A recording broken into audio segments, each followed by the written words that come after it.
I'm sorry. Every time I open, I look like a prisoner. I'm naked for some reason. I don't know what the prisoner would be naked about. Intimidating. Jeez. You love to put it in like eye vision, like eye level. Yeah, well, you literally complained before we started recording. Oh, yeah, like, can't hear myself. It's because your mic's down by your crotch. Yeah, if I speak loud enough, people will hear me anyway. Do you know what I mean, man? I can hear you now. Yeah. So you can hear yourself? Loud and clear, Loud and clear. It's very off-putting, though, because obviously I like to. I look directly at you when I'm speaking, and all I can see is the mic just... It's very off-putting, but yeah, nevertheless. Is my mic covering my face? Why would I don't care if you can see my face. You do not need. You can see my face. Can you see me? Can you see me? Hey. What are you saying, man? Yeah, good, bro. All good. What about you? Yeah, I'm alright, man. I'm alright. It's weird. Do you know what? Every time we have someone in the middle and then it comes back to it, it always feels a bit weird going back to looking at you. Yeah. So I literally loved you in the middle last week, though. When I watched it back. It had me in stitches. So awkward. Because if anyone watches it on YouTube, go look at Brad through the whole of last episode. Because you can tell you don't know where to look. And then like Aisha will be talking and you'll just be looking up at the corner. And it's almost like you're in your own world. The thing is as well, yeah, like people say, if someone looks like they're looking like away or looking in the gaze, they say it's like, oh, they're triggering like the back right part of the brain. They're really thinking. So I was going for that look quite a lot of the time. So I felt like I captured it very well, but then there's the odd time where some people are like, mate, you really didn't look interested. And I was like, honestly was. Although I've heard Ash obviously speak about a lot of the stuff she covered, I was genuinely interested. So yeah, last week was dope. I'm not going to lie, I didn't know what to expect of it. I was a bit... Again, my introduction, the only thing I know about is you said she calls herself a witch. Yeah. And then when I then on the podcast said... Oh, you're a self-proclaimed witch. You were like, correct him, idiot. And I was like, this is what you said to me. You literally made me look stupid. I was like, oh no, I just, that's what I was told. On so many episodes, yeah, you patronised me. Especially when Dale was here. He was like the king of patronising. So, like, it's only right that I do it back when I have the opportunity, isn't it? Do you know what I mean? I felt like I offended her. I thought I'd gone from the wrong foot. Yeah. Luckily, she was lovely. You insulted all of her ancestors when you got that one wrong. So you call yourself a witch? She was like, how dare you? How dare... She was literally like, no. No, Ben, you fucking idiot. That's how the conversation went on the drive home, actually. Yeah, it was like, that fucking wanker thinks I'm a witch. Despite her being very intellectual and whatnot and articulating herself so well, as soon as we drive home, she went, never introduce me to that fucking wanker again. I knew he was an arsehole from that time of spoons. Yeah. But the bit that cracked me up is when I watched it back... when Elton John was playing, which is fucking hilarious. I love that. Yeah, I love it. Young number Brooke. Tagging the Rocket Man on Instagram or anything is wild. Like, yeah. But on the video, like, it's just you. Well, I went toilet and you two are sat there, and Ash is literally like danced like this. And that looks so awkward. Like. You just sat in the middle, like, yeah, like little, that whole little, like, just tapping a finger, like tapping a toe. Yeah, I didn't know where to look. She was probably breaking out and dancing like witchy, and I was like, I was. That's what they called it. I was happy for her. Do you know what I mean? She was in the element, but it was like, yeah, you go for it. I was actually really impressed with how we had a mature conversation last week. I know, right? Because I that was what my biggest concern was. I was like, can we go through a whole episode, be mature enough to talk about these problems without asking a ridiculous question? Yeah, without being like, how big are them crystals? Do you know what I mean? Just saying something ridiculous, like. But I felt what shape are they? But I felt like we done really well. I was really impressed with us to be able to have like a. At times, I feel like you need to switch roles sometimes with me, because I feel like I do need to dumb it down. Not that the people listening are dumb, but like. When I was like, just tell us about them crystals. Do you know what I mean? It's just simple. It breaks it down because like she articulated herself so well, and I would change a thing. But I felt like at some point, people like the simpletons, like who don't know anything about the crystals and moon and whatnot, just want to know. So what's the crap the crystals? And tell us. You know what I mean? So yeah, no, that is true. That's true. Like I'll kind of understand what she's saying. Yeah, you won't understand a word of it. Yeah. Also, what colour are they? Do you know what I find cool as well? There's like Instagram posts and like shops and that like sell crystals now, just randomly tagging us, showing that they listen to our podcast. I love that. I love that. Yeah, no, I had a lot of time for it. So that's good. But now it's back to us now. I feel like last week was a big eye opener though, to definitely get some more guests on, because it's interesting, isn't it? Because I feel like we could talk for fucking years on end about just fucking everything. Stupid shit. Yeah, just because we do. That's just that's what we're able to do. But like, I find when you get someone else in, it's just good to get a different perspective on just life, isn't it? It's just exactly that. And the reason why I wanted to get her on before is, like I said to you, just our whole outlook on life was very different. So I know that we have plans to like continuously do that, just to kind of, like I said to you before, just strike up like people to think differently or open their minds a bit differently. Do you know what I mean? Of course, hopefully it'll be fun for people to watch and listen and whatnot. Yeah. But no, that's what we enjoy. Yeah, so thanks again to Ash. Big up. But mate, we do you know the weekend just gone? It's the first UFC card I've actually watched. Like from start, like I've watched obviously like main event. It's the first UFC card I sat down and I was like, cool. From this. Like the prelims, or do you mean? Yeah. Oh, well, I wouldn't say I watched like saying that. I watched probably the 3 or 4 fights. I don't know who the fuck anyone. I knew who the main event was. Yeah, of course. Hey, it was good. I'm not gonna lie. The thing that I find with UFC is when I watch it, I don't really fucking. The thing is, commentators are like, oh, he's going for the back hold singy 457, and I'm like, the Doris choke. Yeah, and he's like, no, he's going for the backwards. Oh, the Kimura. Yeah. I love it, man. And all of it, and I'm like, I don't know what that is. No, back when you used to watch like wrestling, and it used to be like choke slam. Yeah. Oh my god, and you'd understand what it is, and you understand people getting excited. So when you hear the commentators getting excited about certain things, I'm like, I don't really know why they're getting excited. It's not quite the same. I understand what you're saying, but it's not like. Wait for Chris Jericho to do the Walls of Jericho. No, that's what I mean. But it's not quite like that. No, but it's the same excitement in the voice.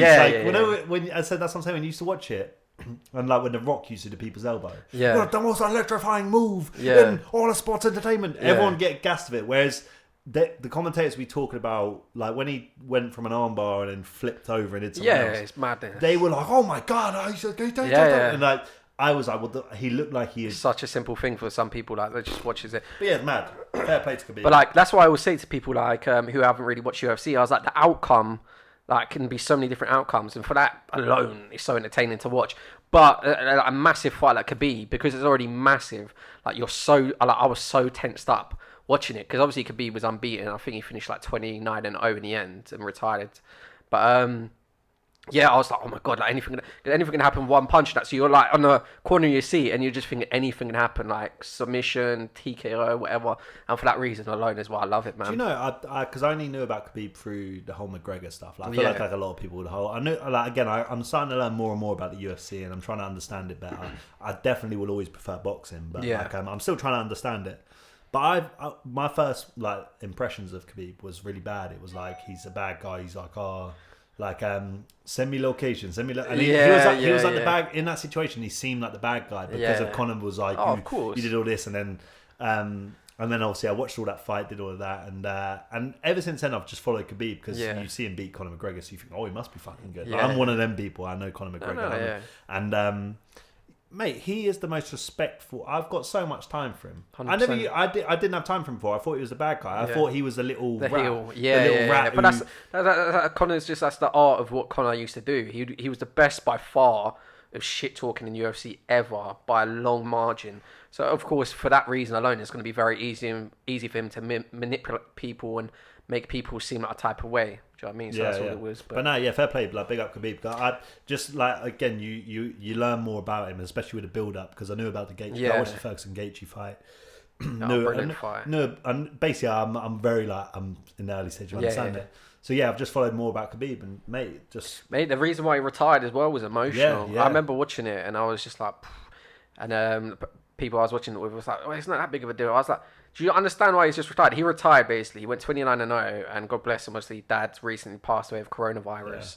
And his mum was like, promise me you'll never fight without your dad in your corner, because his dad basically was like his main head coach. Yeah, of course. From bringing him up since a kid and training him. And she's making him fight bears. Yeah, literally. do you know there's actually YouTube videos of him I've seen it. No, that's what I'm saying. Wrestling young bears. What I'm saying, mate. Madness. And she was like, promise me you'll never fight again without your dad. And obviously he done that last fight, and he was like, I'm going to keep my promise to my mum. And I was like, oh. Because it's like mixed emotions. Like, you're emotional because obviously why he's retiring, but you're emotional as well that you're not going to see him fight, and what could have came with like a Conor rematch and that. So as a fan as well. Yeah, there's a lot of fights. There's a lot of it. Yeah, so it's a shame. But the thing is does UFC, like, I don't follow it much, does UFC have like a lot of pay-per-view? Because that's pay-per-view on the weekend, but like, do they have a lot of pay-per-views? Like, that's so jarring. Like, obviously, we wanted to talk about the football side of pay-per-views at the minute as well.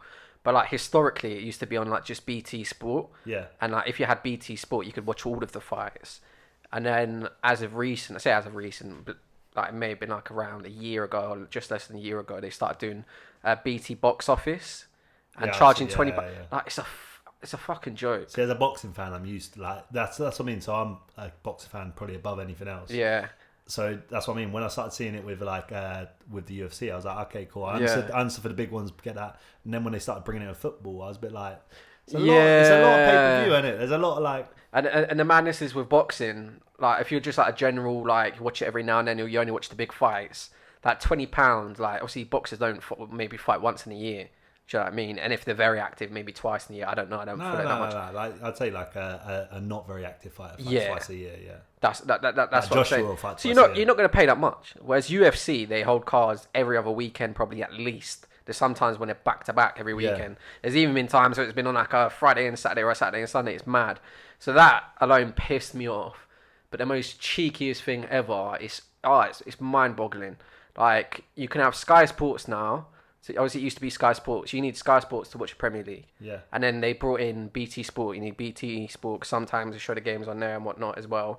And Amazon Prime did something where they bought some games, didn't they? Do you remember Amazon? It is it's crazy. so spread. It's so crazy. And then as of June, I think it was June, after coronavirus, they wanted to start introducing like pay-per-view. So if it wasn't on, how it works, if it's not on Sky Sports, if it's not on BT Sport, therefore you have to pay £15 to watch a game. Imagine that. So the likes of like Aston Villa versus, I don't know, say Sheffield United, just a regular. Just not a bit like It's the league not game. the big. The, Yeah, not the big it's not a champ. yeah. Like for example, if you had to pay £15 for Champions League final, you're not going to be that uptight about paying. It's still going to feel type of way because you're like, I've never had to pay extra for this before. It's bullshit, Yeah. but it's a big ordeal, isn't it? But just to pay for £15 for a regular league game, like for example, I tuned in yesterday to it would have been Sunday. Sorry, I'm forgetting my days, to watch Arsenal and Leicester. Like, we lost 1-0. Jamie Vardy scored in the 80th minute. Now imagine if I went and paid £15 for that. I'd have been pissed. Yeah, that's the thing. If you're, Do you know what I mean? Imagine a team takes a drubbing as well, and you're paying. The thing that I don't get right, and this is like the only thing I'd say about when it comes to, or anything like with UFC, with boxing, with Formula One. I believe there's an element where people are risking their lives, so they get in the ring and they're putting their lives on the line. I can justify a bit more them needing a bit more money to go in there. Completely understand. When you're playing football, I don't know, man. Like, I just think that you got to bear in mind these guys are on kind of crazy salaries. I'm not saying they don't deserve their salaries because you're worth what people will pay. Yeah. I get that. I'm not saying they should get paid less, but there's got to be an element of you're going to charge fans. You're basically taking loads of money from the fans to pay the footballers more. But at what point do you go, wait a minute? The players are getting paid too much. Yeah. Do you see what I mean? The players are getting paid too much. Unless you've read this, bro, that money for the pay-per-views ain't gonna go to players. That's gonna go to the clubs, the greedy guy, the chairman. No, that's what I'm saying. But surely a better way or a better like kind of structure to do is to have a cap on how much you can pay players, right? So you have your cap, whatever it is. I don't even know how you'd enforce this, but bring that down. Because if you could pay like certain players, like Ozil, right? What's his salary? He's on like something 380 or something like that. He was like the most well paid, and he's not even been. Yeah, he's not playing. That's what I mean. He's not even in. But what my point is that. So I'm not saying he's not worth that salary, but let's say he's on. I don't know what it is, but let's just say it's 300. He's a good guy, but yeah. Yeah. No, it's not. I'm using him as an example. Because I know he's not playing. Bad mouthing him. Yeah, go on. Yeah, but you're paying him 300 grand a week, right? 350, I think it is. 350. Yeah. Okay, 350 a week, even worse. Like, surely it would make more sense. But like, all right, Ozil, mate, fucking hell, playing football. We're going to pay you 300 grand a week, so we don't have to charge the fans. Do you know what I mean? And not just Ozil. I mean every player. I mean every player should. It's got to get to a point where they're earning fucking stupid money. Yeah. So how can you justify them earning that much and then going on top of that? You're going to pay us to carry on doing it. Do you know what I mean? It's got to be that will never ever happen. And the reason why is thing again is what I used to say. And this isn't even being sexist. This is saying it how it is. Like women's football. Why do women not get paid as much as men? It's not because it's not to do with necessarily equal rights. It's to do with how much money that Revenue, sport generates. Like, for example, you said about wage, the reason why that would never work. Ronaldo, when he went to Juventus, think alone in... no, that's it. Alone in shirt sales, within the first week, they made how much they paid for him and more. In shirt sales alone. That's my problem, and it isn't just with football. It isn't just with pay-per-view. It's with so much shit in life. Is that you got the people who are earning an honest wage. You know what I mean? They're just in a standard job, whatever their job is. Let's say like they're below 50 grand, like earning below 50 grand a year. They're the ones who are footing the bill for so much stuff where people are fucking making a killing. Like, so in they do the same with like so you obviously got it with sports, but you have it in so many things. Like even to do with like I'm trying to think of another example, but do you know what I mean? It's just like almost like the people who aren't earning as much money, people who are kind of living paycheck to paycheck, are pretty much paying the wage to these massive fucking multi-million pound clubs. And it's got to get to a point where that's a joke. The issue is, it's crazy. It's the same with the government. It's the same with everything. Not to go like preaching again for like keep on doing it every episode, but this whole £15 a month and that, there's been very few clubs and very few chairmen that have came out and disagreed with it. However, it's not necessarily the footballers play that this sport generates so much money. So, and for example, you've got people like Marcus Rashford that are doing positive charity work and whatnot. But I just think in these times with what's going on, like with the pandemic and that, if all times you decide now to start charging fans that also have season tickets, for example, that pay thousands of pounds, and now they can't watch the game, so they're losing out of money, and then you want them to pay an extra £15 to watch their team. It's a piss take. It's a piss take, and I just think, like, again, I know it's not. We're not saying anything like hot off the press. Everyone knows it's bullshit, but it's got to get to the point. I just think with so much stuff where you're paying, like someone is like, just to get that in your head is that a football player is earning 350 grand a week, and they're saying you need to pay off your wage, which you wouldn't earn what I earn in a week in however many years, in 10 years. It'd take you 10 years to earn what I earn in a week. But you've got to pay £15 to watch me play. It's bollocks, man. I see so much stuff with this, and again, I'm not knocking the players for they disagree with it. So the players deserve to get paid what they get. Whatever they get paid, they deserve that. I'm not knocking it, but it's when you start taking the piss. So it's the league and it's the chairmen. Do you know what I mean?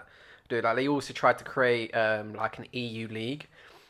So I think it was like the top 6 teams, like for example in the Premier League. Predominantly, obviously, of course, it was going to be like so the owners like Man United and Liverpool. They wanted to create another league just for like selected teams in Europe. Yeah. Of course, it's just another way to generate money. But again, sorry, that's just another way to generate money. That was, thankfully, they was like, no, that's ridiculous, because obviously they just want to make more money. Yeah. And then next idea, forgive me, there was a term for it. They tried to say to championship teams and other teams that are financially struggling at the minute, we'll lend you, I think we're signing ridiculously low, like only £1 million and whatnot. I can't remember it. But there was an agreement in place in which like Man United and Liverpool, for example, would benefit from it the most. Yeah, the big teams would benefit. So it's just greed at a time like this. Do you know what I mean? That's all it is. But this is my thing. Just with I was reading something earlier, and the way everything's set up, and I feel like I come on here a lot, and I'm always like, oh, the world's so like, but there's so much stuff where it just doesn't make sense. It's almost like the little man has to keep on suffering. Like, do you know what I mean? If you work your full-time job, you work your 5 days a week, you fucking put the graft in, and every angle everyone's trying to fuck you. Do you know what I mean? You got people trying to tax you more. You got like enjoy your sports. Now you're gonna have to pay more for that to go here to like. Do you know what I mean? It's like everything's like there's charge after charge after charge after charge, and it gets to a point where it's like, when's enough? Do you know what I mean? Like that. Sport, of course, I understand paying for it, and I feel like if you're paying 70 quid a month for Sky, that, do you know what I mean? That's nearly £1,000 a year for football, and you're saying to me, no, that's not enough. You need to also pay for BT. Okay, that's another like 200-300 quid a year. All right, no, that's not enough. You need to get Amazon. It gets to the point where it's like you're taking the piss. Like for the normal working man who's just trying to make an honest living, works hard, you're almost rinsing him. And I don't know, man. For me, I get so uptight about it because I'm like, what? Surely there's nothing you can do because people will pay for it, and if people will pay for it, then they're going to charge it. It's simple, bro, isn't it? It's the rich get richer and the poor get poorer. Yeah. That's what it is, isn't it? We line their pockets. But Do you know what I mean? But that's what I'm saying though. Like there needs to be like, and it isn't just with football. Like football's just another one added to the long line of things where people are taking advantage of it, and it's, I don't know, man. I get annoyed with it because I'm just like, how do you like? We were talking about this earlier. We were saying like the way everything's set up, it's like so hard. Like I'm talking about money. Yeah. Like to do anything financially. Like if you want to, all right, cool. I want to go save. I want to save money. I want to buy somewhere. I want to save money because I want to buy a car. I want to save money because I want this holiday. It's fucking hard. And I think like it's like I always hear when you talk about saving, you talk about like stuff like money wise. They're like, you gotta make sacrifices. So, you want to fucking like buy somewhere, or you want to get your shit together. You gotta make sacrifice. I'm like, surely me working 2/3 of my life's a big enough sacrifice. Yeah, exactly. I work 2/3 of my life, but that isn't enough. And then sacrifice your hobbies. And and it's like, no. On top of that, no. Do you know what? You actually need to save more money, so you can't just go out with your friends on the 1/3 of your life that you've got left. No. You can't go. And that's where I'm like, surely there's got to be a point, because it used to be back in the day. And I say back in the day like I was there, I weren't there, but they used to do it where the cost of buying stuff and the cost of homes or the cost of living, it was in line with what your salary was. So to buy it, so there's stories about this where it's like to buy a house, I think it's like in the 70s, it might have cost you $8,000, right? So $8,000 to buy a house. Your yearly salary would have been maybe like $1,000, $2,000. So you had to save kind of like 2, 3, 4 years of salary to buy somewhere, like to have it. Whereas now, like let's say I don't know what the average salary is, but let's say the average salary is between 20 to 30 grand. Bro, it's like it's over 30. I think it's like 34. Or what, the average salary? Average salary in the UK, bro. I would be. I might be wrong. I'd be shocked if it actually is that. Like, promise you now, it's over 30, 100%. Okay. Well, either way, let's say it's over 30. So let's say to buy somewhere. If you're trying to buy somewhere in certain places, like the cheapest you'll get is from like 250 to $250,000. And it's like, okay, so I've got to save up my full salary, not spend anything. It's just, I don't know, man. Like, you know what I'm saying? The whole world's set up almost to like, for you not, for everything's got to be so difficult. Like, this is a negative way of thinking, but at least it's some form of minor solution. Like, for example, if you lived in a council estate and the jobs in that surrounding area should be enough money for you to be able to live in that area comfortably. For example, if you work within London, the wage should be therefore more. I know in some places, I believe, obviously it is, but the general wage should be enough. Like the general 9 to 5 should be enough to be able to live there and a little bit more. But it's not where we're at, obviously. So I mean, like I said to you as well, I was like, it pisses me off sometimes. I said to my mum the other day, obviously I'm saving for a place now, and I was like, sometimes I just get fed up with everything going on at me. I was like, I get fed up. Like, I'm living month to month and just putting away money, for a place, and it's such a slow process. I'm patient to some extent, don't get me wrong. I'm like, slow money's better than no money and all that cliche things that you say. But still, nevertheless, in that, do you know what I mean? Because my mum turned around and said to me, I wouldn't do this anyway, just out of pride. Not that there's anything wrong with it, by the way, but she was like, why didn't you go to the council? And I was like, Mum, well, I know when you was younger, how it used to work. Like, for example, my auntie had her own place at 16, and how she done that, walked up to the council office, hey, I want my own place. Okay, put you on the register. When she turned 16, oh, here's your house. Yeah. Imagine that now. The thing is now is you have to, they obviously work for a list. So it's almost like if you want to get a house, there'll be a long line. You'll never meet that criteria. So you almost have to be homeless. I know people who have had to be homeless, they had to make themselves homeless. Exactly. So they got a house sooner. Otherwise they would have been waiting years. Like, and even then it's like even what you would have got isn't worth it. But that's what I'm saying. Like I always sound so negative when I talk about this stuff, but it's something that I just like, I don't understand it. Like if you're working Monday to Friday, 9 to 5, or you're working shift work, you do the same hours. Some people working more hours. When I worked in restaurants, it was like 50-hour weeks, and that was just a normal week. It wasn't like that was a long week. That was your standard week. And it's like you do that, but that's not enough. It's like, so you're telling me if I go work 50 hours a week, I'm there 5 to 6 days a week. Yeah. But that isn't enough for sacrifice of my life. It's like that isn't enough. That's why I find it really jarring. But it's so important. That's why I believe in like saying you probably heard like it's a term thrown about, but generational wealth. Like, oh yeah, what do you mean as in like passed on? Yeah, so like and it's something that I'm so set on is try, because I don't want, like, when the day comes I have kids, I don't want them to go through this slog. Oh yeah, of course not. It's fucking shit. It's like, it's the same as everything. It's the same as, like, I put a post up, like I said, on the weekend just about my son, and I got a few comments about positive things and whatever. But it's literally a case of the negativity. Like, for example, I grew up, I don't want to say lower class, but I grew up in a Kansas state, and my friends and predominantly were, like, not obviously financially good place and whatnot, but some of the people I grew up with, unfortunately, haven't gone down a positive path and whatnot. Do you know what I mean? But you look at the relatives and you look at the people around them and that, and it's kind of a cycle that you get unraveled in. So thankfully, my family were never really into, like, the badness and whatever you want to call it.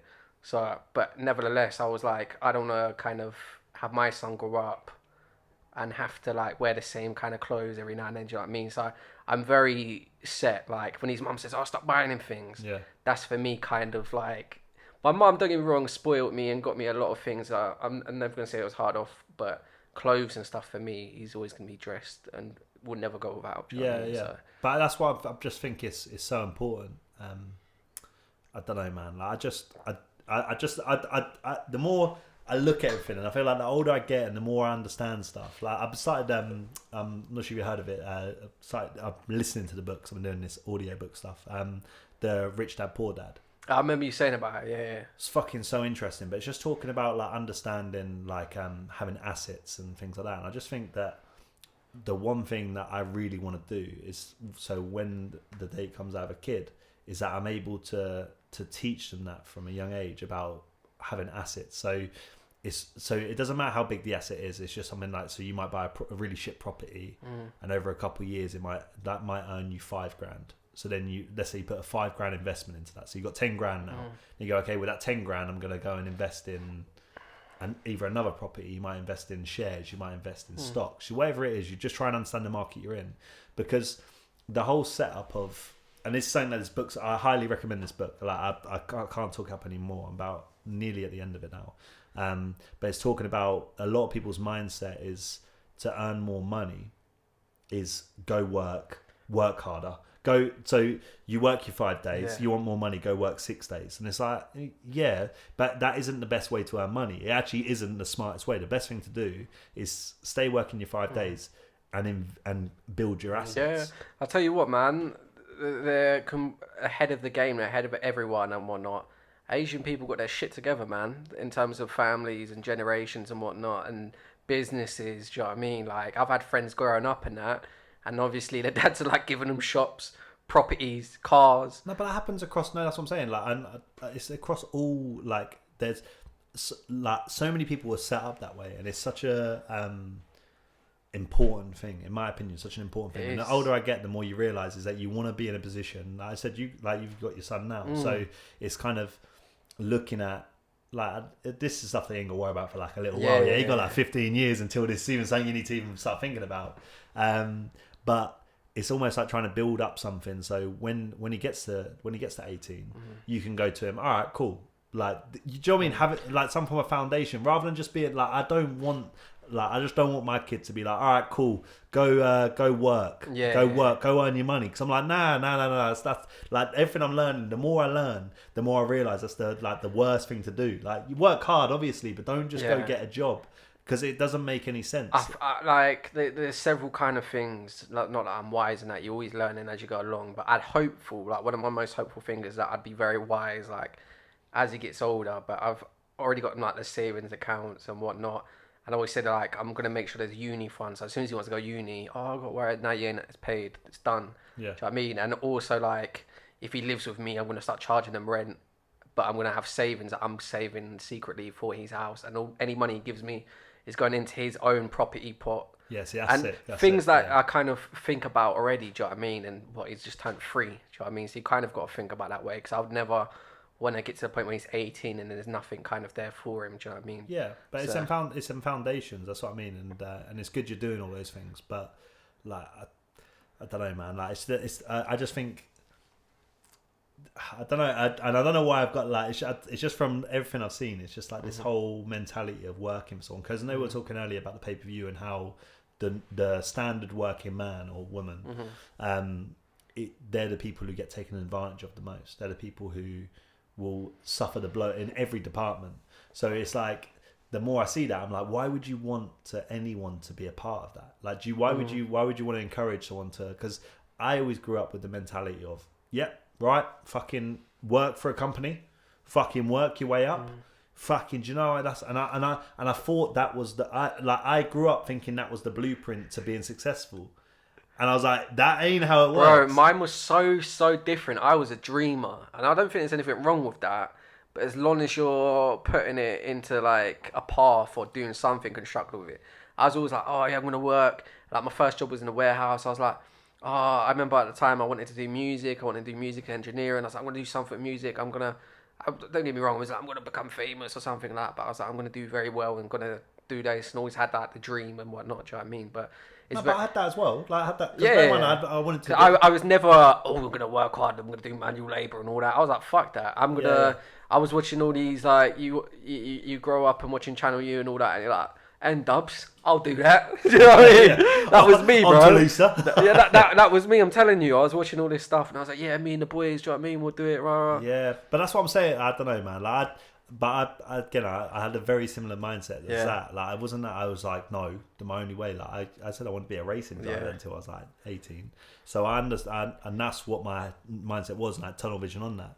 But as soon as that fell through, my foundation, what was set. So the thing that the blueprint in my brain was, all right, well, I need to go work my way up in the company. I did that for years, and I just was never felt fulfilled.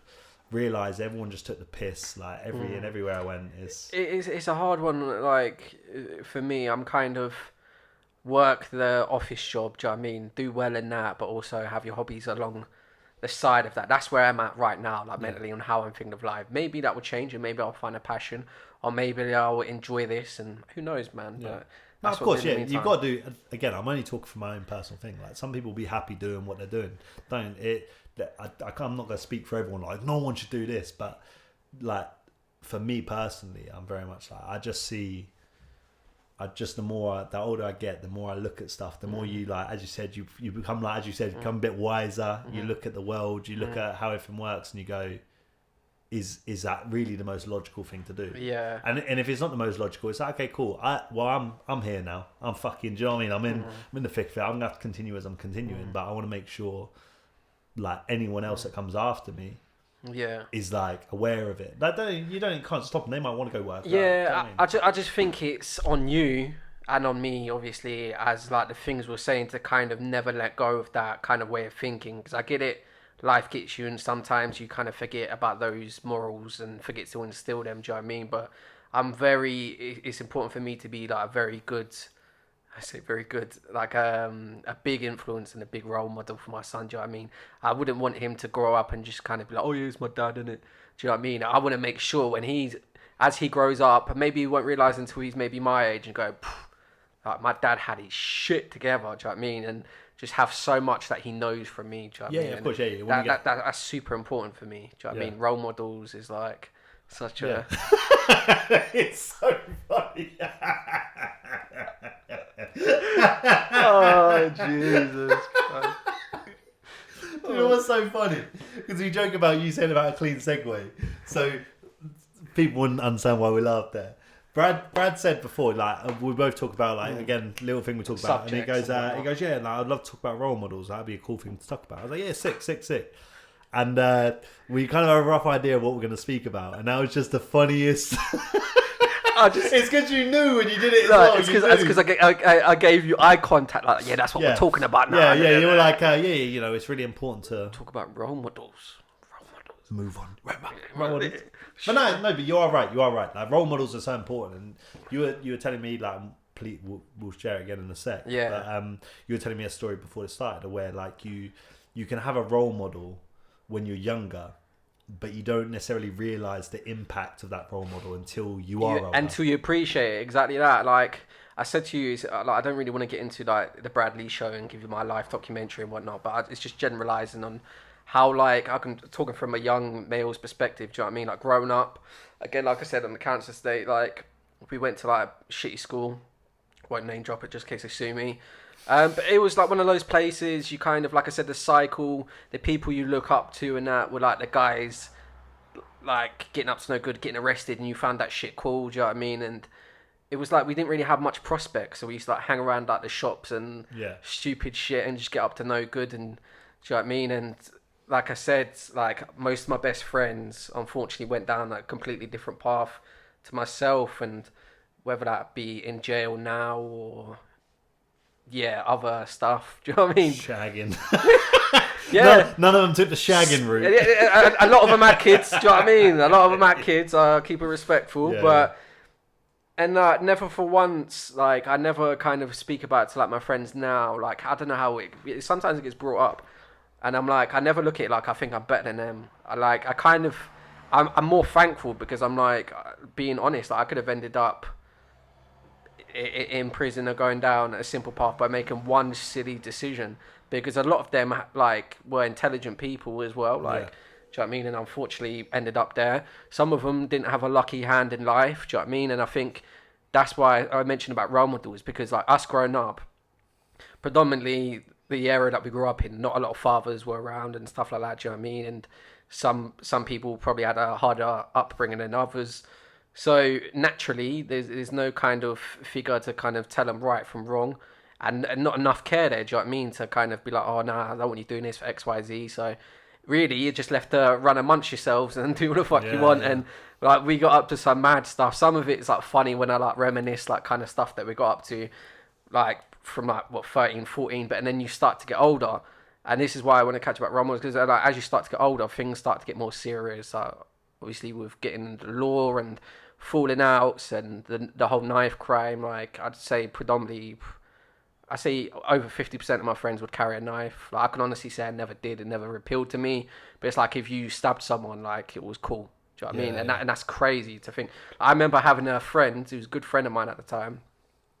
I had a falling out with another friend and stabbed the other one. And I remember, like, obviously everyone's like friends and that, and everyone was like, oh, that's mad, rah, rah. But I remember, like, days later him bragging about it. I was like, you were friends, man. Like, that's crazy. But, like, that was the culture we kind of grew up on. And do you know what I mean? I remember one time I was living at my nan's at the time, and I think I was like 18, and she was like, oh, go to the shop, go get me some bread and milk, rah, rah. And I had my missus at the time who was like a village girl, like, and she's like, oh, can I come to the shop with you? I was like, nah, stay at home. Stay at home. You don't want to be going to them shops. And at those times, like, I'd grown up, and we'll delve into, thankfully, why I wasn't like kind of getting up to stupid shit. Kind of ties into the whole role models thing. This is going somewhere, don't worry. But mate, I'm not gonna lie, you have been talking. No. I was like, tell the story about the role model. No. You are making good points. I'm making good points, but it's like, so I was always like, nah, because I wouldn't like bump into other people again, nothing wrong with them or whatnot. But I just didn't want to kind of around that. I remember bumping into some old friends and like, oh, how you been, rah, rah. I've already been to the shop. I've got my bread in one hand, my milk in the other. I ain't got a bag, so I'm just holding it. Yeah, good man. Two of them will say Peter and Trevor. Oh, yeah, good. I'm talking to Peter, and all of a sudden, like, he's whacked out a bat and clocked someone over the head, like a proper, like, cartoon, like, character, you know, like, ding! I'm just like, what is going on? And I was just like, all right, I don't want to be, like, accountable and affiliated with this crime, so I'm going to walk over quickly with my bread and milk. There was more to it than that, but for obvious reasons, I won't go into it. But that was kind of, I was like, fucking hell, like, as you get older, you're just like, it's just madness, isn't it? I kind of see your friends go down different ways, and then I've got some friends now that will like message me on social media, and I'm like, oh, how you been, rah rah, and I'm like, oh, thankful, like they're kind of out of that situation now. Like, oh yeah, how you been, like just sincere. And then I'm like, oh, so what you up to now? Did you moved away? Oh no. And then like they're still in prison now, and they're messaging me, and I'm just like, boy, it's sad, but the reason why I said to you today about the whole role models thing, because I had a social worker, I think it's a youth club worker, so we used to have a youth club, and we used to be like proper, like I said, little shits, getting up to no good all the time. But he'd always spend like extra time, like kind of like chatting to me and stuff like that. And at the time I was doing music, and he arranged like funding for us to like go into the studio, learn things and stuff like that, which is obviously really cool. And then he helped me get my first job. Do you know what I mean? And all these simple things. And he was just a good friend, to be honest. Do you know what I mean? He was like, when we was all getting up to no shit, like he'd kind of give me a bit of wisdom, do you know what I mean? And sometimes give me stuff to think about. And I didn't really kind of think about that. But after I got my job and years later, I was thinking people like that, and then people like, you have like selective teacher at like school and stuff like that. When I realised that when I was going through tough times and that, like they try to pick you up and that, and you just appreciate as you become an adult. You're like, oh. So I was like to you, I want to do something like probably with like the youth as well, because I bumped into him like only a year ago. I hadn't seen him since I was probably been about 17, 18. Like I said, he helped me get the job, and he was like, oh yeah, it's good to see you. But I felt emotional, man. I was just like to him. Thankfully, it didn't get emotional, but I was just like, just like thank you so much for everything you've done for me. Like I didn't see it until now, and I owe you so much. Do you know what I mean? And he was like, had his friend with him, and he was like, hey, come over here, calls his friend over, and he's like, repeat what you just said, tell him how much I've done for you. And I was like, come on, man, come on. And it was his boss though, so he's like, yeah. But yeah, it's kind of got me thinking, I'd love to repay the favour for people, do you know what I mean? Because, like I said, if you haven't got like a father figure or a positive role model kind of into your life, it's very easy to go down like a different path, do you know what I mean? So I think it's so crucial, man. And no, of course, yeah. And the thing is that like you'd always hope that, again, parents should always be your role models in your life, but as you said, in certain areas people don't have their parents. Their parents like aren't necessarily there. Some people, as you said, like their dad's not around. They've got their mum who's working all the time, and then that leaves them to kind of almost like, do you know what I mean, roam free around in with the wrong crowd. So it's important, as you said, like a youth worker, to have people like that, because they're almost like the rock of the, do you know what I mean, the backbone of the communities. Mad, bro. And like, there's only a selective few that thankfully didn't get into the kind of madness and whatnot, do you know what I mean? But it's people like that you learn from. And even now, as you get older, you go to jobs and stuff like that, and you have an open mind and you meet people and you really look up to them, do you know what I mean? So I think it's just, I think as men, and I guess as women, but I'm speaking from a men's perspective, like I think it's very important that you take the time to kind of be friendly and be open to younger people and share experiences and share your knowledge and stuff like that, do you know what I mean? Because there's going to be younger kids out there that you may not even see yourself as a role model. Like I would never think as myself as a role model other than my son, so you better put some respect on my name. But so I feel like we do hold a lot of responsibility to like the younger generation to kind of be open to that. But that's why I'm always critical about music, and I talk about this all the time. Like, that's why there's one thing of understanding, like with music, you have an output, and like, do you know what I mean? So that we talked about drill music before. Don't want to delve too deep into music, but I just mean like for me, I'm always conscious that I drew a lot of like when I say role model, like I don't know what the right term is, but I drew the way certain artists conducted themselves and the way they and I've always respected like people. Not I don't wrong. Everyone loves the whole gritty rap, like hip hop rap. I've always loved that. And like back then, obviously, I loved Eminem, and Eminem was all about I'm gonna kill you. You know what? So it's not about not liking it. But what I mean is that I always have loved like the artists who have something to say and they're spreading a message and they're talking about real shit. Like that's why I love Kanye West when he first came about. It's one of the first albums I bought because it was about family. It was about religion, and it was all about this real shit. But what I mean is that's why it's not just like directly what's in front of you that people are gonna like. Your role models don't have to be people you necessarily know. They could be down to, it could be things that you see. It could be down to you watching certain films. It could be down to you listening to certain music.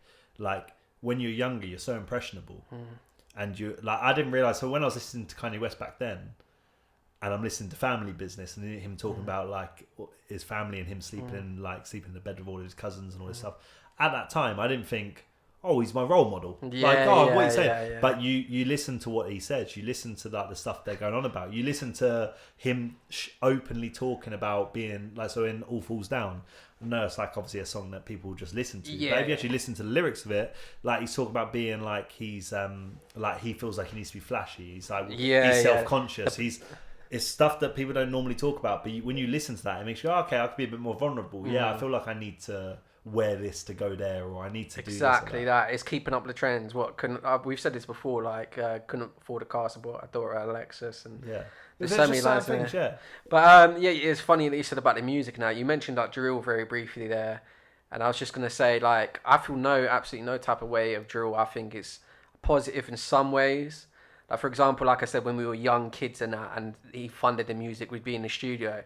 And the very funny thing was about it, he'd be like, obviously, guys, like the council's funding this, you can't swear. And we were trying to record a grime track. Imagine recording grime back and not swearing. So we were like, and like, he'd go out for a phone call. He was very busy. This is genuine. He's always busy. And he'd leave the studio quickly and he'd be like, yeah, I've got to take a phone call. And as soon as he left, we was like, hey, fuck this, start swearing. Yeah, but mate, and we record it, and then also the guys mastered it, and he's swearing and that, and he's like, come on, you can't do this. But that's what I'm saying though. Like, we've talked about drill before. I'm not saying like it's a necessary evil. That's the way I describe it. It's a necessary evil. I think it's really positive for people. If you've got nothing, as you said, you talked about like some of your friends and that. If they could like choose to make music about that, if they could even make music about it, or they can go out there and go and start stabbing up people, what would I rather? Exactly, investing your time elsewhere. I'd rather they did that. So it's not me saying no, drill shit. It's not like it's an art form. My only thing is, as I said, like when we talk about role models, is that kids will listen to that, hear someone talking about how they're doing, and it's their reality. So it's not their fault. It's that's their reality. That's their environment. But I'm conscious of how, again, same way as I was listening to Kanye West and I was listening to OK Family and talking about self-conscious. If I was young again now and I listen to certain drill tracks, and I say certain drill tracks because not all drill's bad, certain drill tracks, and it's like, I'm carrying around a blade, and you think, that's the thing, that's the thing, and then people do that because of the music they listen to. That's where I get worried about it. But you said about any genre. Yeah, you could have that debate about anything. I'm not very like kind of look at it as so many different ways. But it's like when Top Boy first came out. Did you ever watch the first series of Top Boy? Yeah, I watched it when it first came out. Yeah, when it first came out. So you can imagine like guys like growing up watching that. I can't remember. I think I was like 17 at the time when I watched Top Boy, and even I was like, well, wait, this is sick, but like kind of. I could see how people could be influenced by that, but I'm not mad at them for doing that because they're portraying a lifestyle that is very real in London. Obviously, to some extent, maybe it may be a bit more like glammed up with AK-47s and that, and a bit more mad. But a lot of it is probably just telling the truth. Do you know what I mean? So you can't be mad at it for that that's reason. What I'm saying. You can't be mad at anyone talking their truth. But I prefer that's what I'm saying. It's not, and that's why I always, when I talk about do you think drill's good or bad, I'll say it's good over bad, of course, every time. But and for me, it's just you got to think that like it's one thing to talk about something that you've experienced, but it's another thing to talk it from a different perspective. Like some people can be like, I do this and do that, but I don't want to do this and that. That's the choice, or I do this and that because I fucking love it. So many of them artists snitch on themselves as well, don't they? It's just madness. Chipmunk said that. He goes, he said that on Duppy Rhythm. He says, every song you make, you snitch on yourself. He's talking about Bugsy Malone. It's true. Yeah, but that's a whole different. That's a whole different conversation. But I just mean like there's so many different, like as you said, when you're younger, especially. I think it's like role models and they shape you into the person you are. Like I know, like my family especially. I've got such a big family, and from everyone in my family, I've learned like so. My sister Laurel, she's really thoughtful, like loving. Like if she said something that she thought offended you, she wouldn't be like, well, she would be. She's really conscious about what she says, the way she acts. If she invites someone somewhere, she'll make sure everyone's invited. She's very conscious of it. And so I've learned like being more thoughtful. So I've learned being thoughtful with my sister because I'm like because I also had to be like that with her. Like when we were coming up, it was like what was you like before? She'd be like, invite all the family for your birthday, yeah, and you should turn up and it would be just her. Nah, but the thing is I've had to learn. But because we've got such a big family, you got to bear in mind sometimes it can be hard. So they might go. So I might be here, right? Let's just use me as an example. I might be in a room with 10 other family members. And I might, you're my brother or you're my sister or whoever. You could be anyone in the family. And I could be like, do you want to go do this next week? And then another family member hears that. I haven't invited them. Yeah. Do you see what I mean? Yeah. Some people aren't thoughtful enough to even think about that. Because it's one thing if I go, I would invite you, but it's just like and it'd be fine. But when it's almost like that awkward, and because we're in big families, that happens all the time. Whereas Laurel's like really, really good. She's like anything like that. Communicate over text. Yeah, don't have the conversation in person. That's the trick. But it's things like that. You learn different things. Like my brother is very like I don't want to say cold, but we always joke about saying he's emotionless. He's not emotionless, but like we joke about it. It's because he's very much to the point. Like what he wants to do is, and he's very decisive in terms of why I don't want to do that. And you could be like, it would really mean a lot to me. He goes, but I don't want to do that. Like it's really funny. Like we always wind him up. Like, but there's a lesson to be learned in that. Like why should he do it if you don't want to do it? Like why should he? Why everyone's got sensitive about each other being like. So that's what I mean. It's like I'm saying my sister's really sensitive, and AJ's really. It's my whole family. Mad dynamic, isn't it? But it's true. It's like sometimes. Like, I can become... I don't know if it's a sense of arrogance, man. It's just me being honest. But, like, how I am nowadays, I'm very much, like... I try not to be stubborn. I'm nowhere near as stubborn as I used to be. But like, if I'm right about something, I'm just like... I just do not want to apologise for something I feel so passionately about that I know I'm right. Yeah. And I find it hard. I still do it. But, you know, when you're apologising for something that you know you're not wrong for... Yeah. Like, I still find that very hard. Do you know what I mean? So, but I guess, like you said, that's... End of the day, people have different opinions and views and feelings about things, man. Yeah, so it's hard to kind of, at times... From when you're growing up, though, like, there'll be reasons, like, you're obviously compassionate to a certain point that you would feel the need to apologise. You might not feel comfortable to do it, but you're compassionate enough to understand that an apology is sometimes needed, even though you don't want to do it. Sorry for you taking that the wrong way. yeah. Is that thing, though, isn't it? It's that thing. Yeah. But I've realised that, as I said, as I've got older and as all this stuff, it's like I've become like so protective, and it's so interesting when we had Ash last week, of being so protective of like my own personal energy and my own personal happiness. So like and we were talking about this before, but I was saying about like you obviously have loyalty to people around you, and you have like do you know what I mean? You might be loyal to, all right, I went to school with that person, and I'm going to be loyal to them because they're my family member, or I'm going to be loyal to them because of loyal. You wait, I'm loyal. Go. No, what were we going to say? That's just another segment. Go on. Oh, okay, we go. But yeah, all these different things where you can be loyal to someone, but it gets to a point where if someone takes and takes and takes and takes and takes from you, well, I don't know what you laugh. I can't carry on until this is a serious topic. And takes and go on. Yeah. Sorry, go on. Why are you got to take it back to shagging? Why are you got to take it back to shagging? Hey, you done it, man. You know what I mean? It's a clear euphemism that you're throwing at me here. They take it over. They're fucking every night, just fucking. You done? No, yeah, I'm done. Yeah, no, so so my point is that like no matter who it is, no matter what it is, doesn't matter if I've known you for 20 years, I've known you for 20 minutes. If someone compromises your like your energy, your happiness, or anything, you've got to like. There's got to be a point where you go, like I'm not like it's got an expiry date. My point is that like loyalty can only go so far, and I don't mean loyal in terms. I don't mean expire. I don't think the correct term is an expiry date. Then I think it's more like loyalty only extends so far. I don't think the expiry date is expired. No, but it expires, mate. Expires. But that means if it curdles, it gets thrown in the bin. That's the way it works, like the milk. But yeah, maybe expiry date is the wrong term. But I just mean it's such a like some people get caught up in that and they get dragged down. But sorry, that's it. That's what I think. That's out of the realm of being loyal, though. That's something else that but people would argue you need to distinguish where the line of loyalty is, or no. But so you had let's say you had a friend of like 20 years, right? 20 years, fucking, you grew up together. You've been in some real shit situations. You've been in these different things. It gets to the point where that friend's now almost taking advantage of your friendship. Always like, oh, mate, you'll come pick me up. Oh, no, you'll get that. Or just, it's constantly take. They're not giving anything to you.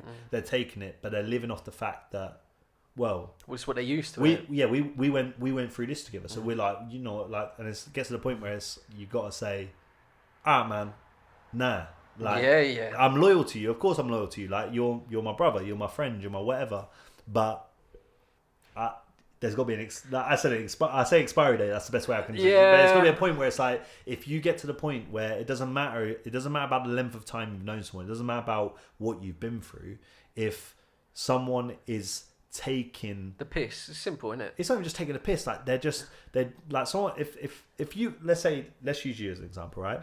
If you let's say you were sad, right? You were sad constantly. You were like Eeyore out of Winnie the Pooh.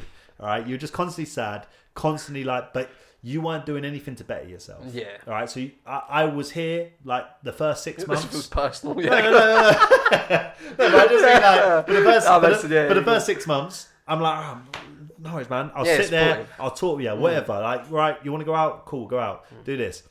You're not making any changes to your life. You're just openly self-destructing, not giving any consideration to anyone else. Like, I could be like, you're my brother. Like, I love you, but it gets to the point where if you don't make any changes, you're then only taken from me. And you're not trying. If you were trying, it's very different. But if you're just like, nah, I'm self-sabotaging.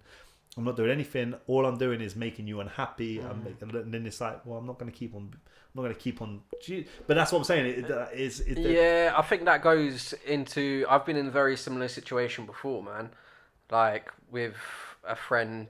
I'm trying to make it not sound too personal, but basically, I used to chill with them all the time, like close friends and whatnot. And I'm like, oh, yo, I've got motive. I was like only 18, 19 at times. So obviously, I was going out all the time, and let's go do this because I meet up with so and so and them guys there or these girls there. Oh no, I don't really like them. Or oh no, I don't really feel like it. Or you'd meet up with them, and it was just negative energy all the time. So I was like, listen, we've been boys for a long time, but like, as savage as it sounds, I need to be selfish because, to be honest, like, your negativity, to be honest, is just weighing me down. Yeah. It's like an anchor. Like, I'm changing who I am as a person. Like, I want to move forward in my life and gain things like confidence, be more outgoing and really go places and experience things. But unfortunately, like, our friendship right now is like holding me back. It's kind of toxic. Do you know what I mean? But exactly that. That's my point. And I'm like, in order for me to kind of move forward and move on with my life, like, unless like shit changes, isn't it? Like, it is what it is, and we need to go separate ways. Exactly that. But that's what I'm saying. I feel like, again, this whole thing of getting older, I've realised just, and everyone always says this. Everyone always says when you get older, you almost become like a bit more cold. You almost don't give a fuck anymore. It's not that. It's experiences, isn't it? Yeah, and it's just like you get to the stage where you're almost like, all right, cool. Well, that doesn't make me feel any good, so I'm going to stay away from that. So that could be a person, that could be a situation, that could be an environment. But you're like, all right, cool. That for me is only bringing me negative stuff. So I'm going to distance myself from that. It's not that I hate you. It's not that you're not my family member. It's not that you're not my friend. It's not any of that. But it's bad for me. I'm gonna, like, do you know what I mean? If you need me, I'll be over here, but I'm not coming over there because it's bad. Like, and for example, if I was on the receiving end of that, if that was you saying that to me, like, oh yeah, being around you, rah rah. Initially, I'm gonna be like, nah, fuck you. Yeah. You know what I mean? No, because that's what I'm saying. You have to, but then again, I'd have to go away, and hopefully I would have, if I was ever in that position, like, touch wood, that I'd go away and go, I'm so pissed off and hurt by that right now, but after reflection, like, they're kind of right. But that's what I'm saying. But you would say, what? How can you say that? Like, what? After all we've been through, what? You're not loyal. Like, and it's like, but that's what I'm saying. It's like that's my point I'm getting at. Is that you would, if someone said it to me, if someone really close to me was like, do you know what? You're bad for my mental health right now. I want to stay away, or you're bad for my mental whatever. And your instant reaction would almost be defensive because you would assume that they should have to be loyal to you. Like, I think as me personally, not like everyone else has to do, but this is my personal view. If I was ever in that position where I had to kind of say that to someone, obviously as my friend, I'd be fucking gentle on them. Do you know what I mean? I'd be like, listen, you're my boy. Like, I really do care about you, but right now, I need some time away. You need to sort your shit out, X, Y, Z, and come chat to me then. Do you know what I mean? See, for me, I'm just like, I'm in the headspace of, if you're bad mind, if you're any of these things, you bring me bad shit. I don't even. I'm not rude. I'm not like, fuck you. I'm just like, alright, cool. I'm just gonna distance. I'm not gonna even say it. But this is the thing that pisses me off with a lot of friendships. This is why I keep a small circle, not to sound like a fucking meme here. Keep a small circle of friends and all that. But it's like, I'm extremely open and honest. So if someone ever was pissed off or felt like negative energy from me, I'd rather you just speak up and say it, instead of like kind of darking me off and be I don't chat to you no more. Do you know what I mean? See, but that's the thing. I'm not gonna lie. That is right. But with me, I'll just with you, I just like messaging him. If you message me, I'm leaving you on red. That's what I'm saying. That's not the right way, bro. Yeah. You just as a friend to whoever that is. But what I'm saying is that if because this is what I mean. It's not like you fuck up and I'm like, oh yeah, all right, cool. I'm not speaking to you no more. It's not that. It's like if you have so many interactions, like, and it's negative and it's bad energy and it's not right. I'm not gonna try and beg it and be like, It's oh, not begging. no, but I just no, but for me, I would just be like, okay, cool. I don't feel comfortable in this. I'm gonna distance myself, and if it organically we have a conversation about it, great. But because the thing is, I know what you're saying. Like you have that conversation, but you got to bear in mind when you talk about those certain things, it ignites. It isn't always like some people it'd be like, oh shit, I didn't realize. Other people they get defensive. Well, what do you mean? So like, what? So like, what? It needs to be said. No, like, that's what I'm saying. But if I'm trying to protect my energy, I'm saying I don't even want to talk about it because it can ignite a negative thing, and I've got to explain it. I'm like, I know what you're saying, and I respect what you're saying. So I'm not disagreeing. Like I said, people have different views in that. But if it was vice versa, if I felt that way towards you, I'd be like, do you know what? Although I feel this type of way, deep down, I know they're my friend. I'm gonna address it because otherwise, we're just gonna go on and we're never gonna be friends again. We're probably not gonna talk again.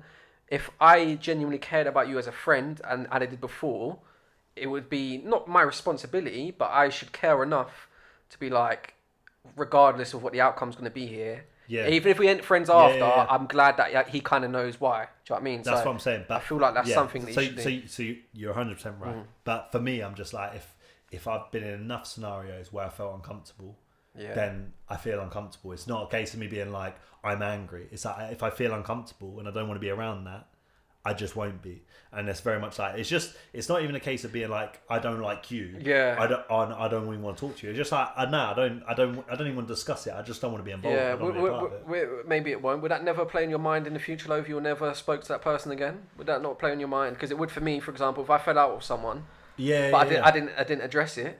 So that would play on my mind. Do you know what I mean? Yeah, no, 100% it'll play on your mind. But for me, I'd rather be at peace. And this is what I mean. It's where it becomes a bit selfish. It's like, I would rather be at peace myself and know. Because the thing is, when you're in them, like I've had it before, like with not just with friends but family members, where when stuff starts feeling toxic, all right, it's you have two choices, right? And it's like with any scenario, you have two choices. Like, okay, can I talk about this? Can I make it better?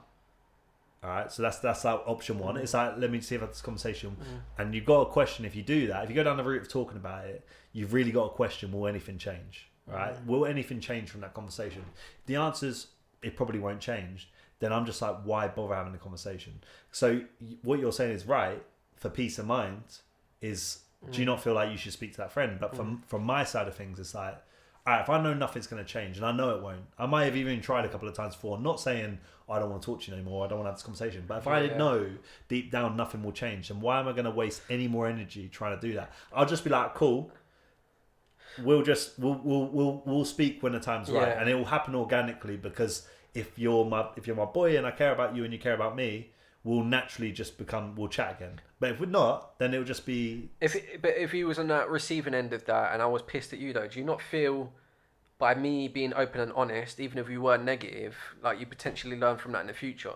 Yeah, that should be something... No, but if let's say I pissed you off, right? Yeah. This is how my brain works. If I feel like I had put you in uncomfortable situations, I'd been a bit of an arsehole, and then you stopped talking to me, and I hadn't heard from you, and you're a bit like, I didn't hear from you, I would think about, I haven't heard from him in a while. And I'd be like, why haven't I heard from him? Like, do you know what I mean? It might be... So, no, but that's... Guys are stubborn, no, bro. People are, not even guys. Guys, girls, whoever, that's what I'm saying. It's not just necessarily about friends. That's what I'm saying. It can be family members. It can be like someone who you were seeing. It can be anyone. Like, for me personally, it's like, if you don't notice, or if you don't realise why I'm like not wanting to be around you, then you're probably not as close as I thought you was. Do you see what I mean? You should acknowledge, if you don't understand why I'm distant, and you don't you can't even acknowledge that I feel like I don't want to chat about it. A prime example of me, like growing up, had like my best friend from probably about 13, 14, all the way to, I'd say probably about 19, 20 years old, was a female. Like, we were super close, like, honestly, best friend. And we had like a falling out, and it wasn't even like a falling out. Like, there's a brief disagreement, and then we didn't talk again until probably about 6 months ago. We very briefly spoke, and when we did, it was kind of fake, although we probably cared about each other still. Until then, like, I kind of just addressed it, and then she was like, "Oh no, I didn't know you felt that type of way." And I was like, "I didn't know you felt that type of way." And it was like, kind of in my head, I was like, we've wasted so many years from what could have been a simple chat. And for that reason, that's why I'm like, it should be something that you shouldn't waste time. If you've had someone that you've genuinely cared about for years, it's something. If it's something that you feel it isn't really that significant, it should just be addressed. No, yeah, this is what I mean. You're 100% right. I think for me, it's a mindset. It's not even a choice. It's not like I go, oh no, like it's just, I don't know why my brain's wired like that. It's like if I feel a way and I said if you make me feel uncomfortable, I'll just cut myself out of it, and I can disappear and ghost from someone. If they make me feel like that, it's like I'll be the most loyal person. I'll be there in any scenario. I'll be all of these things, but the moment I feel like that, I will disappear and I will not return, and I won't feel a way about it. And it sounds horrible. It sounds really horrible, but that is just the way I don't know why I'm wired like that. I'm just like, cool, all right. I don't feel good around you. Strike free, innit? You're out. Yeah, no, you know and it sounds, but it's not like I would then rule out speak to him again. It's just like I would never initiate a conversation. Yeah, and just if they reached out and said, why haven't you spoken to me? I'd be like, well, you're I felt comfortable. Dickhead. Yeah, I'd be like, I just don't feel comfortable around you. Why don't you feel comfortable? I was like, and I feel like if someone will know. Like the thing is, someone will know. If me and you like just stop doing the podcast and stop talking, there would be a reason for it, right? There'd be a reason. Both of us would have to be idiots not to know what that reason was, because there'd be something that would have happened along the way that would have triggered that. So if you then message me being like, so why aren't you talking to me? Yeah, I'd be like, well, you're being a donut, because you would know the reason why it was. Yeah. So I feel that's the same. That goes for anyone. Like if the energy's wrong, let's just keep away from each other. Let's just whatever. We organically come and speak about it. Cool. I'll have that conversation. But there's no point of forcing a conversation, because their energy's off for a reason, and there's obviously a reason both sides why that energy's not right. And that's it. Moral of the story is from Ben: if you fall out with someone, fuck them. Run for the hills. Block their number. Them. Don't chat to them, man. Moral of my story is communication is key, my friends. You are 100%. The world is love. The way my mind works is very different, and the way you're all saying you need is the love. advice I would give. If anyone asked me what should you do in these scenarios, I would say exactly what you're saying. But it's easier said than done, isn't it? Like, it's easier some people are different in it. Some people communicate with others better and feel like more comfortable doing it, innit? And there's nothing wrong with that. Yeah. But I don't. All right, man. With this. By the way, I want to say this, because I don't want you to say, I don't think that's a good idea. Next week, we're hoping to get a guest on. Obviously, for obvious reasons, I'm not going to say who. But I want to say it now. I think we should bring back the Q&A for a small segment. Yeah, I want to, but the thing is, it's all that happens when we do Q&A. No, I say Q&A is because all we get is like my friends messaging like some real inappropriate What stuff. condiments would you like on your ham sandwich? Yeah, it's like I do agree we'll do a Q&A at some point, but next week. No, next week ain't the week. I'll start off song of the week. This is why me and Ben will fall out. Yeah, I ain't fucking talking to you. I will start my own podcast and it'll just be Q&As. Yeah, your podcast will be called Q&A. Just give the people what they want. You know what I mean? With Brad. Big Brad. All right. My song of the week is a good friend of mine, Freddie Armstrong. I fucking love the guy. What a name that is. Freddie Armstrong's a fucking great name, isn't it? Yeah. Like, but yeah, he's been doing music for a long time, since the whole time I've known him. And I don't know if it's called a band. I think there's two of them in the group, or maybe there's more. I don't really know. They're called So Sun. And I'm not gonna lie, I went to they did like a live performance in MK11, like their first live performance, I think it was. And it wasn't massively for me, I'll be honest. It wasn't my sort of thing. I loved Freddie because he did some really fucking incredible voice. Like, I just thought he did the whole acoustic thing. I don't know, I really enjoyed it. So when I heard this new style of music he was doing, it's very atmospheric. It's very different. I can't think of an example what it sounds like. It's just art, man. Like, if you watch the music video, give the music video a watch. It's interesting. That's what I'd say. Is that this song's called Nervous. They released this the last week, and like always, if someone I know releases music, I'll always check it out, regardless if it's for me or not. And that they released this video, which it's just really incredible. It's like really powerful, and it works so well with the visuals. I can't remember the guy who did the visuals, but big him up, whoever he is. But no, this one's called Nervous by So Sun. As I said, it's something a little bit different. It's very atmospherical, so I would advise, if you've got headphones, stick them on. If you've got like a good sound system, stick it on, and like you need to be in the right headspace to listen to it. But this one is called Nervous by So Sun.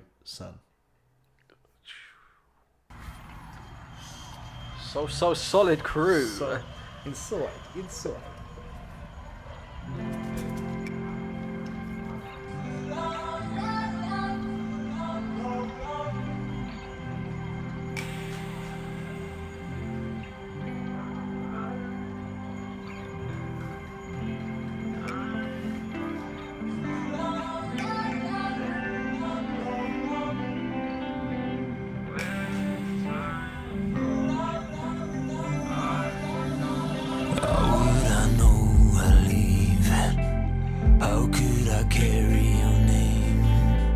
Taken by pride, it was over.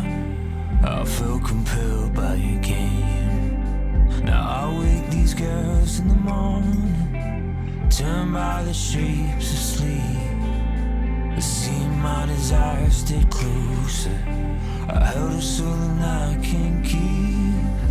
You're making me nervous. You're making me nervous.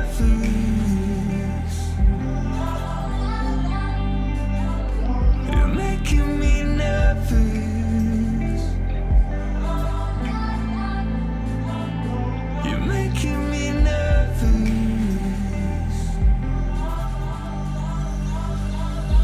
And you make these curves look easy, as you always move with suspense.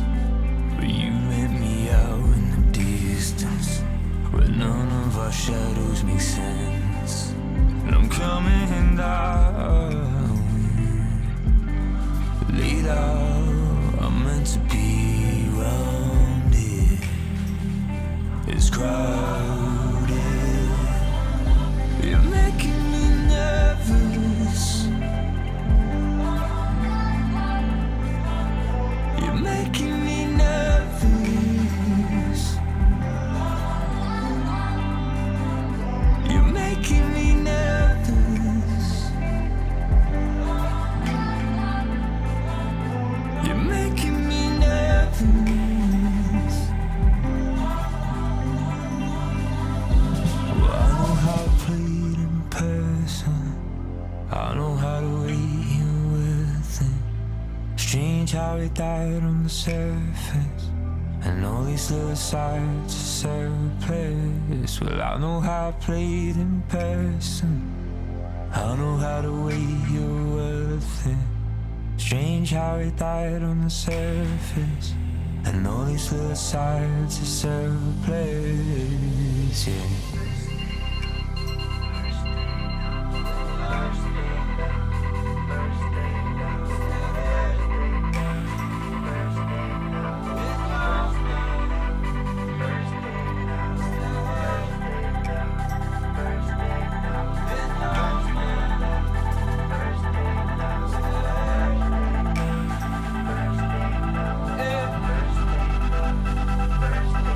How I've listened to others, I play them in the car all night. Oh yeah, I'm working on my life. Yeah. 'Cause you're making me nervous for love.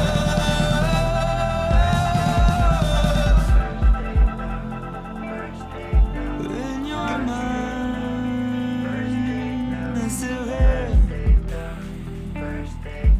In your mind,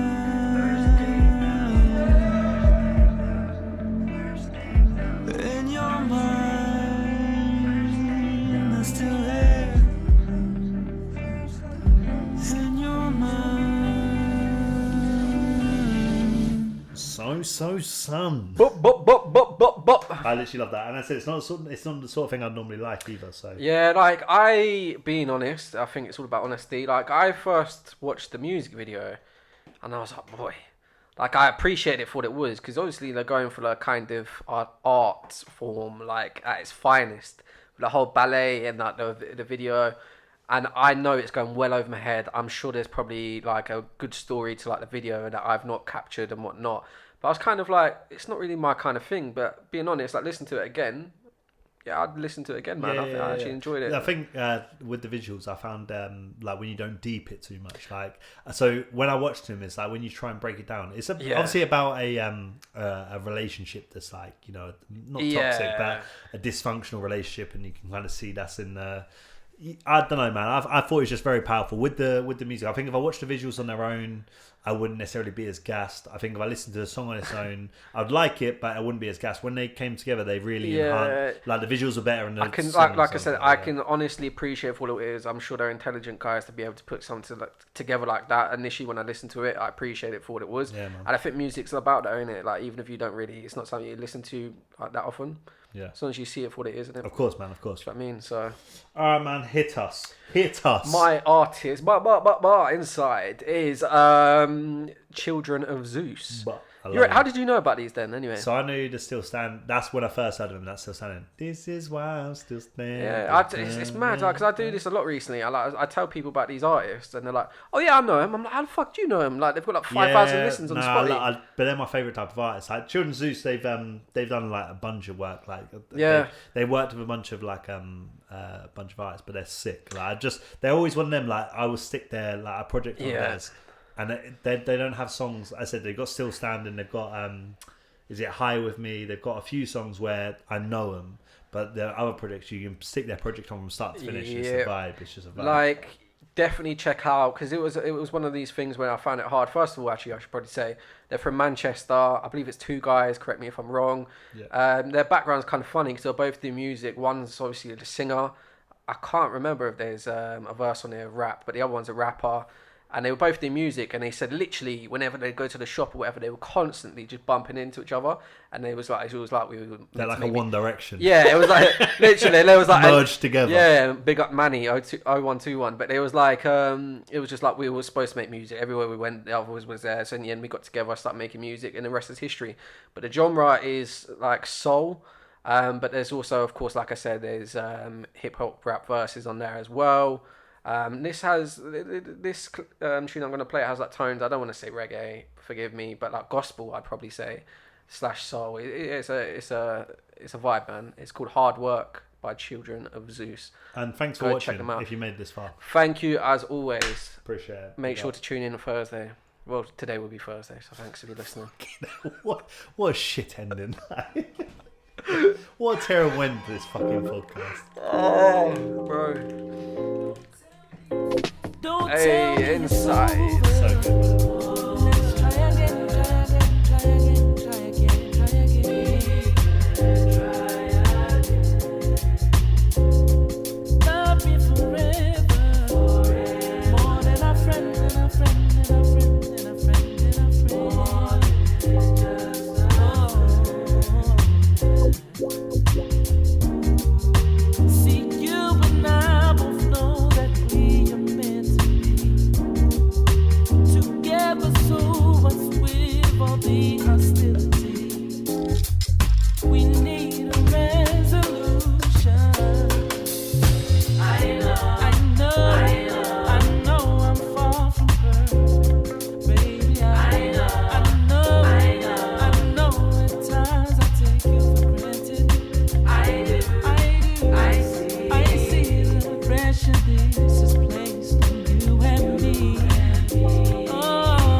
Can we find